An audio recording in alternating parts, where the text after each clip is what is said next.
İşte en birinci çakırılganlar daima Allah Taala'ga maktub aytıp жүргөндөр. Ошолор бейишке en birinci çakırılıp birinci kirет экен ошолорчу. Daima Allah'a maktub aytıp жүргөндөр деген кандай?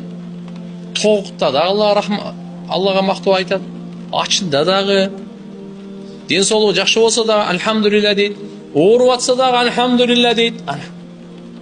Иши жүрүшүп кетсе дагы альхамдулилля, жүрүшпөй калса дагы альхамдулилля, курсанчылык болсо альхамдулилля, кыжарат болсо дагы эле альхамдулилля, ысыкта дагы, суукта дагы, ар абалда альхамдулилля айтып жүргөндөр ушулар бейишке биринчи чакырылып келе тургандар экен. Экинчиси булар кирип кеткенден кийин анан тахажжуд окуп жүргөндөр кетет. Кана капталдары төшөктөн узак болгон, ысык төшөктү таштап туруп Алланын алдында тахажжуд окугандар тургула дейт экен. Бир канча адам турат экен. Силер бейишке киргиле, анан кийин эсеп китетти баштайбыз дейт экен. Ошон үчүн иншалла Алла субханаху ва таала ушундай улуу пайгамбарга үммөт кылып койгонуна чексиз шүгүрлөө.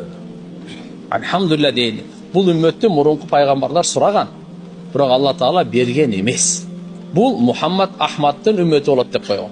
Муса пайгамбар Тавратта көргөн бул үммөттүн ушул артыкчылыгын, бул үммөттүн ушундай касиеттүүлүгүн, бул үммөт жөнөкөй үммөт эмес экендигин мурунку асмандан түшкөн китептерде зикир кылынган.